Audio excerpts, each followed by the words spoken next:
Salut tout le monde, on se retrouve pour mon avis sur Pokémon Légende Arceus. Je vous avais dit que de temps en temps, comme ça, je vous sortirais des petits tests, des petits avis à chaud sur mon ressenti sur un jeu dans l'actualité ou pas forcément, hein, ça peut être quelque chose que j'ai découvert même avec du retard. Mais donc là, on est dans l'actualité totale puisque le jeu est sorti littéralement il y a 3 jours au moment où je filme cette vidéo. Il est sorti le 28, alors moi j'ai eu la chance de l'avoir le 27 au soir, donc bon, j'ai eu quelques heures de plus. Et c'est un jeu qui est très attendu, dont j'avais déjà parlé dans ma vidéo sur Diamant étincelant et Perle scintillante, tout simplement parce que cette année, on est chanceux, on a la chance d'avoir fin 2021, début 2022, 2 jeux Pokémon qui rendent hommage à la 4e génération, donc celle de Diamant et Perle. Donc on a eu les remakes Diamant et Perle, Diamant étincelant et Perle scintillante, dont j'ai déjà parlé dans une autre vidéo, n'hésitez pas à aller la voir, je la mettrai évidemment en lien à la fin, etc. Donc voilà, j'ai donné mon avis sur ce remake qui est tombé quand même des années après, hein, plus de 15 ans. Et donc là, du coup, on a quelque chose de très novateur et on va pas se le cacher, de très attendu, puisqu'on a devant nous tout simplement le premier jeu Pokémon en 3D à monde ouvert. Alors les mondes ouverts, qu'est-ce que c'est? Bah c'est les jeux où on peut se balader finalement, faire un peu les quêtes comme on veut, aller dans les zones comme on veut, revenir, parler aux gens, trouver des objets, etc. Vous en connaissez plein, The Witcher, Zelda Breath of the Wild et bien d'autres. Je vous ai cité les plus récents parce que c'est des jeux un peu hybrides mais qui ont marqué et qui avaient cette notion de monde ouvert. J'aurais pu dire les Assassin's Creed, les Far Cry et autres joyeusetés. Donc du coup, cette fois-là, on a un vrai jeu Pokémon en monde ouvert et ça pour le coup, c'est inhabituel. Puisque des jeux Pokémon en monde ouvert, ça n'existe pas. Pokémon, c'est une série très linéaire où on avance en ligne plus ou moins droite, où on va dans les zones prévues à cet effet, et puis c'est tout. On n'avait pas trop eu, déjà d'un point de vue technique de jeux Pokémon en 3D, on avait de la semi-2D, simili 3D, voilà, dans les derniers. C'était pas franchement beau, c'était souvent sur console portable, et même sur Switch, c'était un peu décevant. Donc, on avait enfin la promesse, même si c'est un spin-off, même s'il semblerait qu'il fasse pas partie de la série principale, on avait la promesse d'un jeu Pokémon très beau, très grand, très ouvert, qui serait enfin le Pokémon qu'on attendrait depuis gamin. Et donc, bah, du coup, on va voir ensemble si, tout simplement, ce jeu Pokémon est à la hauteur de nos attentes. Alors pour ça, bah, c'est très simple, on va avoir un format que vous avez déjà vu sur ma chaîne, qui n'est pas lié à moi, qui existe sur plein d'autres chaînes, tout simplement un format un peu test de jeu vidéo. On a tout d'abord la présentation du jeu en lui-même assez globalement, les supports, donc savoir sur quelle machine on peut y jouer, l'ambiance, musique, d'ambiance, graphisme, etc. On va dire l'enrobage du jeu. Ensuite, on aura la qualité du scénario, le gameplay, comment on y joue, comment est-ce que c'est agréable de jouer, les mécaniques, est-ce qu'elles fonctionnent. Ensuite, on aura la difficulté. Est-ce que le jeu est difficile? Est-ce qu'il est trop difficile, trop simple? Est-ce qu'on peut choisir, etc. Vous savez que c'est important pour moi comme aspect. Enfin, on aura la durée de vie, le prix et le bilan. Bon voilà, tout ça, ça paraît un peu barbare, peut-être un peu long, vous inquiétez pas, même si vous n'êtes pas un grand fan de jeux vidéo, normalement. Je vais essayer de vulgariser ça au maximum, parce que moi je suis pas non plus, c'est pas mon métier, même si ça me passionne depuis des années. Donc on va essayer de faire ça bien, entre passionnés. Si vous ne saviez pas si vous allez acheter le jeu, bah, c'est peut-être le moment de craquer. Si vous l'avez déjà, bah, partagez-moi votre point de vue en commentaire, ça sera avec plaisir qu'on pourra en débattre. Et donc je précise que moi j'ai fait 20 heures de jeu en ligne droite, j'ai un peu rushé sans trop rusher, donc j'ai fait une vingtaine d'heures de jeu et je viens de finir la quête principale, je viens d'avoir les crédits de fin du jeu, donc j'ai quand même vu pas mal du jeu, hein. Je vous ai pas fait ça au bout d'une heure ou deux, j'avais vraiment envie de faire les choses bien, comme je fais toujours sur ma chaîne, c'est-à-dire je ne parle jamais d'un jeu sans bien le connaître, sans souvent l'avoir bien fait, etc. Ou alors je le précise. Donc on commence tout de suite avec présentation du jeu. Donc comme j'ai dit, c'est le 2e jeu Pokémon sur la 4G, donc la 4e génération de Pokémon, celle de Diamant et Perle. La partie que vous voyez en fond, c'est un let's play, ce n'est pas ma partie, néanmoins, c'est un let's play non commenté de quelqu'un qui s'appelle Bird, que je remercie, d'ailleurs je ne le connais pas, hein, B-E-A-R-D, donc c'est des let's play non commentés sur YouTube, ça a l'air de très bonne qualité visuelle, et ça doit être très apaisant de regarder 11 heures de jeu Pokémon comme ça, bon, en anglais, sur lequel on peut tout simplement regarder un peu passivement l'aventure de quelqu'un. Donc là c'est super je trouve pour illustrer cette petite vidéo. Donc cette partie est encore à Shino, donc dans la version ancienne de Shino, dans la version de la Renaissance de Shino on peut dire en fait finalement, puisque c'est entre 1600 et 1800. Alors très globalement on est donc à Izui qui est l'ancêtre donc de la région de Shino. On peut dire que c'est les premiers pas dans un monde Pokémon en 3D, même si on a eu donc comme je disais tout à l'heure quelques spin-offs, quelques essais. Et enfin, on peut jouer sur Nintendo Switch uniquement, puisque comme à son habitude, Pokémon n'est que sur les consoles Nintendo, et là c'est sur la dernière console Nintendo, hein, qui a déjà 5 ans, la Nintendo Switch. Alors, pour ce qui est de l'ambiance, de la musique d'ambiance, des graphismes, bref, de l'enrobage, eh bien, on va le dire tout de suite, les musiques, d'abord, sont super cool. Elles sont très variées, elles reprennent beaucoup les anciennes musiques de la 4ème G, mais avec des essais, il y a vraiment des zones, je me suis dit, est-ce qu'on est dans Pokémon? Mais en même temps, bah, ça le faisait trop bien. Donc vraiment, l'enrobage musical et, je dirais même, des bruitages et des sonorités en général dans ce jeu est super sympa. Il y a des essais, il y a des trucs classiques, il y a des clins d'œil, notamment la petite flûte qui va vous servir à appeler vos montures dans ce monde. Et ben ça reprend les quelques premières notes du générique de Pokémon Diamant et Perle avec ce qui apparaissait au moment du logo Game Freak. Donc voilà, plein de petits clin d'œil, plein de petites nouveautés, et en même temps des essais. Vraiment non, on n'est pas dépaysé, et ou alors juste ce qu'il faut. Donc vraiment l'enrobage sonore en général est super. Je dirais aussi que l'ambiance graphique est super cool. Alors attention, globalement, hein, parce que c'est pas au niveau, on va le dire tout de suite, on va casser un mythe, ce n'est pas au niveau de 2022, ce n'est même pas au niveau de la Switch, on va être honnête. Il y a des bugs graphiques, il y a des problèmes de scintillement un peu moches quand vous êtes dans une zone un peu sombre. Il y a plein de problèmes graphiques, il y a plein de choses, il y a des arbres qui sont pas très beaux, il y a des textures qui sont pas jolies, mais globalement l'univers se tient, il est sympathique, il est joli par moment, il y a des fulgurances, le ciel est magnifique à certains moments, notamment la nuit. Donc en fait on est en mode c'est pas beau, on l'accepte, mais tant pis, parce que c'est pas ça l'important. Là, vous voyez, il y a des arbres qui disparaissent un peu au fond. Si vous zoomez sur les herbes, on voit un peu les quadrillages, tout ça. Je suis d'accord, en 2022, même quand on a vu Breath of the Wild, même si le jeu n'est pas comparable, puisque le studio n'est pas comparable, Game Freak, c'est un studio étonnamment petit par rapport à la force de frappe, la puissance de frappe et l'argent que rapporte la série Pokémon.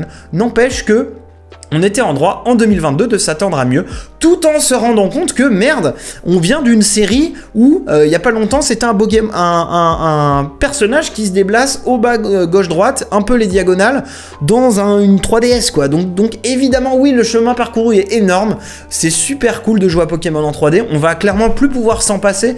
Je pense que les épisodes 3D, maintenant, ça va être une chose obligatoire, mais on espère mieux. En tout cas, je vous dis, c'est totalement jouable. Il y a même des moments, des fulgurances, des endroits, des choses, des animations, des cieux, etc. qui sont très beaux.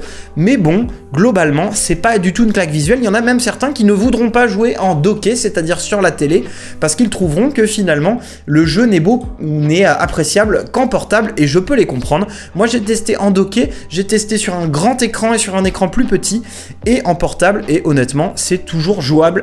Mais c'est mon avis, j'aime le jeu rétro aussi, donc je ne m'attends pas à une dinguerie, je ne m'attends pas à être sur PS5. Alors, donc le pari de la 3D pour moi il est tenu, c'est extrêmement fluide, il n'y a pas de ralentissement, j'en ai jamais eu ou alors je m'en suis pas rendu compte. Donc pour moi vraiment c'est réussi dans ce côté, ça tient ses promesses, hein. On ne nous a pas dit que ça serait le plus beau jeu du monde, ça ne l'est pas, très loin de là, mais ça fonctionne. Et donc l'ambiance générale mi-old school, mi-moderne, avec ce côté moyenâgeux, mais vous venez du futur, il y a quelques gadgets électroniques, il y a les Pokémon, elles sont faites en noix grume, un peu à l'ancienne, mais en même temps, bon, elles capturent avec un rayon laser, quoi. Et ce côté-là est super bien fait, je trouve. Le Pokédex, c'est un carnet avec des tampons d'encre, mais en même temps, vous avez une sorte de smartphone qui vient du futur. Enfin, c'est super bien fait, et c'est vachement sombre, et ça nous rappellerait Pokémon Colosseum ou Pokémon XD, des jeux Pokémon qui avaient tenté des choses un peu plus adultes, et vraiment, ben, on est dans des moods comme ça. avec des clans qui ont peur des Pokémon, avec des dangers, avec des Pokémon qui peuvent vous mettre KO, avec des gens qui manquent de tel ou tel matériel mais ils peuvent pas y aller parce que c'est les Pokémon qui les maintiennent, enfin qui les détiennent, enfin voilà, on est dans une ambiance plus adulte. Et donc j'ai envie de dire, ce côté enrobage global, sonore et visuel et d'ambiance, eh ben il est réussi. Et je trouve que on y croit à ce monde et c'était le premier pari, le pari qui n'était pas forcément tenu, il l'est. Donc vraiment, déjà ça, c'est réussi. Ensuite, pour ce qui est du scénario, le scénario, on va être honnête, c'est jamais ouf dans Pokémon. Et là, eh ben, c'est mieux que d'habitude. Alors attention, on n'est pas dans Last of Us 2, on n'est pas dans Red Dead Redemption, on n'est pas dans un jeu de David Cage avec des choix comme au cinéma, etc. Néanmoins, le scénario peut être étonnant. Le scénario est plus sombre et surtout il est moins manichéen. Il n'est jamais tout blanc ou tout noir. On a des moments un peu dark, des moments plus humains, un peu mignons Pokémon, le tout avec un ton un peu plus grave, hein. On reste dans Pokémon, vous affolez pas, mais voilà, la petite touche mignonne enfantine et en même temps un peu dark, et ben moi j'ai beaucoup aimé. Et j'ajouterai, on ne va rien spoiler, ne vous inquiétez pas, on comprend mieux les origines de plein de choses de la saga Pokémon, et pour moi c'est un plus. Pourquoi il y a des Pokéballs, pourquoi il y a un Pokédex, le prof Pokémon, nanana, machin, les anciennes régions qui ont donné les nouvelles, etc. Je trouve que globalement, niveau scénario, eh bien, le jeu s'en sort très bien aussi, et ce qui était pour moi souvent le point faible des jeux Pokémon, donc là encore une fois, c'est une réussite. Pour ce qui est du gameplay, c'est là où on a le plus de trucs à dire. J'ai mes petites notes, hein, j'ai beaucoup de choses. On va dire que globalement, c'est fluide, la visée est facile, les déplacements sont cool, c'est très plaisant de se balader dans Sinnoh et de capturer des Pokémon. Alors attention, il y a quelques fois où... Bon, voilà, où on s'en mêle un peu les pinceaux, il y a un peu de trucs partout, les contrôles des fois, plus gérer 25 Pokémon autour de soi. Ça arrive que des fois on soit dans un coin de mur, un truc qu'on s'y perde. Mais globalement, c'est très agréable, c'est fun, vous allez capturer 3-4 Pokémon, vous allez vous dire « Ah ouais, en fait, c'est vachement bien ». Donc, ça fonctionne, la mécanique de base de capture et de combat fonctionne. L'alternance temps réel, tour par tour, ça fonctionne super bien. Donc là, vous voyez, hop, il se planque, il voit un Papinox, il va lancer sa Pokéball, et là, paf, il balance son étourvol. Bon, là, il a raté son tir, voilà. Étourvol arrive en combat, paf, on passe au tour par tour. Et à ce moment-là, on revient dans un Pokémon classique avec une profondeur de jeu quasiment... égale à celle qu'on avait avant. Alors il n'y a plus les stats, les talents cachés. Clairement les amateurs de stratégie, il y a un recul sur ça. Les combats sont peut-être un peu moins profonds. Néanmoins, le côté alternance temps réel, tour par tour, ça fonctionne bien. Il y a un nouveau système de combat avec des coups rapides ou puissants. Des fois vous pouvez mettre 2 coups rapides mais qui taperont moins fort. Vous pouvez faire un coup normal et vous pouvez faire un coup puissant qui sera comme un coup chargé, c'est-à-dire il sera très fort, mais après vous allez vous prendre des attaques dans la tronche sans pouvoir riposter. Ça fonctionne très bien, c'est une bonne idée. Je pourrais vous parler aussi du multi-exp. Donc il était beaucoup critiqué, notamment par moi dans le dernier remake là, Diamant étincelant, perle scintillante. Le multi-exp est activé d'office, c'est-à-dire la machine qui finalement remet des points d'expérience, comme vous le voyez là à gauche de l'écran, à tous les Pokémon, à chaque action, à chaque combat, à chaque capture. Certes, ça facilite le jeu, mais je trouve, contrairement à ce que j'ai dit dans le dernier remake, que là pour le coup c'est une bonne idée, puisque dans un monde comme ça où on a énormément à faire, où il y a plein de tâches à faire de Pokédex, etc., où les Pokémon et les combats sont pas toujours faciles, où les dresseurs sont un peu vénères, etc. Ce multi-exp là tombe bien, vous avez pas l'impression, je trouve, contrairement à Diamant étincelant et perle scintillante, encore une fois, que vous allez rouler sur les ennemis. Moi j'ai fini l'aventure avec 10 ou 15 niveaux de moins que mes adversaires. C'était dur, sans plus, c'était un peu dur, mais en vrai c'était ça allait hein, totalement. C'est juste que j'ai eu quelques Pokémon KO, voilà. Et voilà, le multi-exp fait bien son taf, rien à dire là-dessus. On aime ou on n'aime pas, mais c'est efficace, je trouve, dans cette formule de jeu peut-être un peu moins classique. Ensuite, on va parler des montures. Alors brièvement, je vous les spoil pas, mais pour vous déplacer, il y a plusieurs Pokémon, tous un peu inédits dans des nouvelles formes, que vous allez pouvoir chevaucher. Il y avait déjà eu ça dans plusieurs jeux Pokémon, dans Soleil et Lune, etc. C'est super cool, c'est super pratique. Ça fait pas du tout cheap comme ça pouvait l'être dans certains jeux Pokémon. C'est assez fluide, il n'y a pas trop de bugs de collision, etc. Honnêtement, c'est un plaisir de découvrir une map et de la redécouvrir en chevauchant un Pokémon qui donne accès à des nouvelles zones. Donc ça, encore une fois, c'est une bonne idée également. Enfin, je dirais que le bémol quand même en termes de gameplay, c'est les combats de boss. Vous verrez, il y a quelques boss, je ne dis pas combien, des Pokémon plus puissants qui devront être affrontés avec une nouvelle méthode. Donc on commence le combat en FPS, c'est-à-dire on lance des objets sur le Pokémon, on évite ses attaques, donc du jamais vu dans Pokémon, un peu à la Pokémon Snap en fait, hein. Sauf que vous n'êtes pas sur un rail, mais disons que vous le criblez de vous verrez pour faire baisser sa barre de vie et vous évitez ses attaques. Je trouve ça pas très réussi, pas très fun, un peu confus. Et c'est quasiment la seule faiblesse, je trouve, du jeu, c'est voilà. Mais c'est dans le scénario, hein, vous allez le faire 5-6 fois, peut-être plus, hein, je les ai peut-être pas tous faits, mais il y en a peut-être après la fin du jeu. Voilà, c'est anecdotique, hein, vous allez vous les frayer, c'est pas très dur, vous allez pouvoir vous en sortir. Moi, je trouve que c'est ce qui est le moins réussi, mais comme ça arrive peu de fois dans le jeu, finalement, est-ce que c'est grave? Je ne pense pas. Le multijoueur, très classique, des échanges, je crois pas qu'il y ait de combat, j'ai pas vérifié en tout cas, les échanges comme avant, à l'ancienne, ça fonctionne bien, c'est toujours archaïque, on est chez Nintendo, il faut un code pour faire des échanges, il faut rentrer le même code avec son pote, et espérer qu'on soit les deux seuls au monde qui ont eu la même idée au même moment de code, sinon on n'est pas avec son pote. Bon, ça c'est dommage, mais sinon, honnêtement, ça fonctionne bien, c'est fluide, rien à dire, bon, c'est de l'échange de Pokémon comme on a depuis 10-15 ans. Enfin, on a un système quand on meurt, on laisse ses objets derrière soi, et c'est un autre joueur qui peut les trouver par hasard, et on a des points quand on les renvoie automatiquement aux joueurs à qui on les a trouvés, et inversement on peut récupérer des affaires si quelqu'un au monde les trouve. Alors ça a l'air d'être aléatoire, c'est rigolo, voilà, ce système là, dans le système de capture, de combat, d'exploration, il fonctionne. Donc vraiment, globalement, le jeu est plaisant à jouer. On va dire qu'en termes de gameplay, j'ai vu que très peu de bugs. Ça fonctionne bien, la capture est cool. Le système de Pokédex est cool parce que c'est un système de Pokédex à compléter. Vous l'avez bien compris, la base du jeu, c'est la capture. Les combats fonctionnent en temps réel. On passe au tour par tour au moment du combat, c'est nickel aussi. Franchement, objectivement, là j'essaye de vous dire les features une par une. C'est un jeu qui est très fun à jouer. Même si son enrobage aurait pu être plus sexy, parce que dans nos rêves de gamins depuis 20 ans, on imagine un Pokémon comme dans la vraie vie en VR où on peut faire ce qu'on veut et avoir un Dracofeu qui rentre chez ta voisine. Bon, mais on n'y est pas, hein. On n'est pas encore au niveau d'excellence de Breath of the Wild pour la liberté, etc. Comme on l'a eu pour la série Zelda, qui est un gros renouveau. N'empêche que pour du Pokémon qui est taxé souvent de ne pas beaucoup changer, eh ben, we are, comme on dit en Allemagne. On peut enfin dire que on a un espoir pour la série Pokémon. Donc la difficulté, c'est pas si simple que ça, hein, même si les morts sont jamais punitives. Quand vous êtes mort dans un combat, vous revenez devant avec vos Pokémon soignés. Quand vous êtes mort dans une zone, vous perdez quelques objets, vous allez au bivouac, bon, c'est faisable. Honnêtement, je suis mort 5-6 fois parce que j'ai fait mon gros bourrin à rusher. Rien d'infaisable. Donc voilà, donc la difficulté, je dirais pas Pokémonesque, je dirais un peu plus élevé que d'habitude, mais totalement faisable, hein. Vous allez jamais être bloqué dans ce jeu, ou alors vraiment c'est parce que vous avez trop rushé. Les combats de boss ont des paliers, chaque barre de vie divisée en 4 ou 5, vous pouvez reprendre à chaque bout si vous avez la flemme, donc easy peasy comme on dit.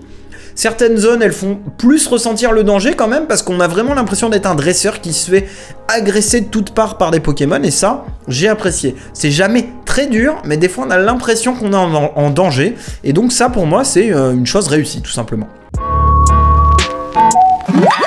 Pour la durée de vie, je l'ai dit tout à l'heure, j'annonce, peut-être que quelqu'un a fait mieux, mais je pense que globalement c'est 20 heures en rushant. C'est-à-dire que moi vraiment j'ai passé juste les niveaux galaxie qu'il fallait à chaque fois pour pouvoir aller à la zone d'après. J'ai vraiment rushé pour pouvoir le faire sur mes pauses le soir, le midi quand je suis pas au travail, etc.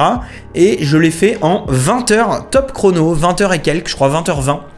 Donc je pense que globalement c'est 20 heures en rushant, 30 heures en traînant avec des heures de Pokédex en plus, si vous avez vraiment envie, des 30-35 heures, si vraiment vous êtes un méga explorateur, que vous faites toutes les petites tâches, les petites quêtes, etc.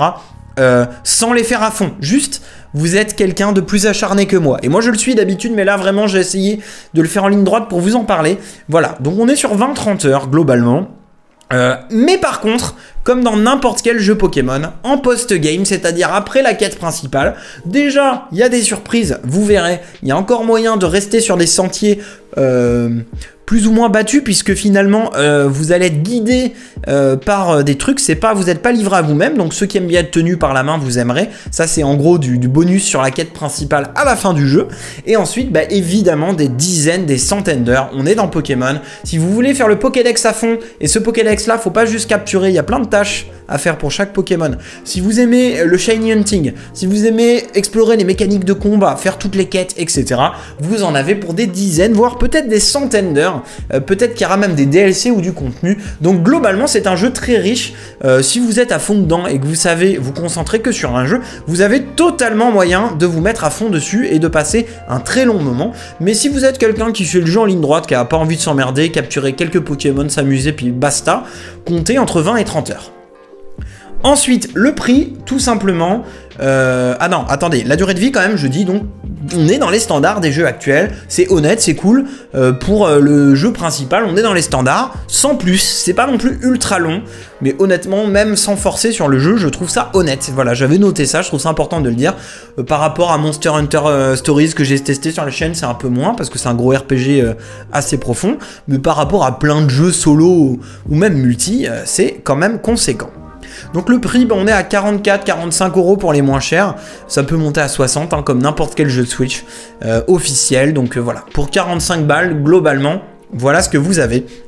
Et enfin, le bilan, et ben moi j'ai envie de vous dire que pour un premier jeu 3D Pokémon, oui on aurait voulu plus grand, oui on aurait voulu plus beau, oui on aurait voulu plus libre, mais on y est presque.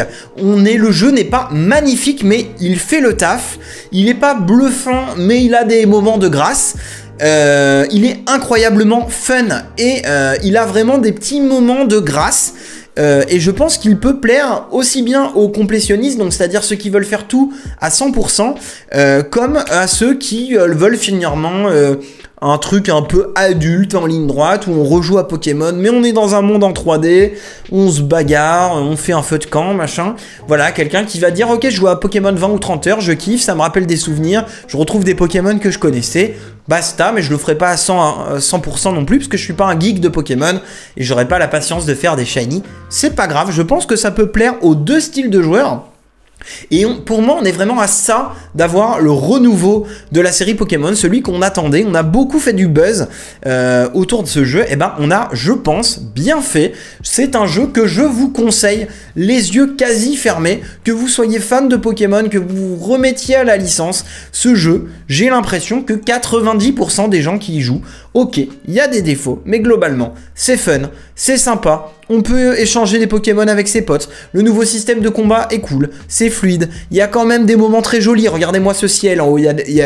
Voilà. Donc franchement, pour moi, il est dans les must-have de la Switch. Il est très sympa. J'espère qu'on aura du DLC gratuit ou j'espère avec du contenu sympa. J'espère que je vais rester sur ce jeu des dizaines et des dizaines d'heures à m'amuser. J'espère que vous viendrez me voir en stream sur la chaîne Twitch parce que je redis que j'ai une chaîne Twitch qui est repartie de plus belle. Ça y est, j'ai la fibre.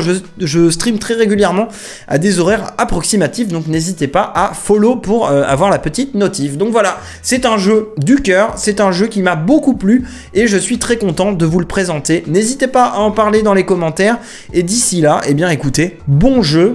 Merci à tous d'avoir suivi la vidéo, allez voir mes autres vidéos et des gros bisous. Ciao. J'ai cependant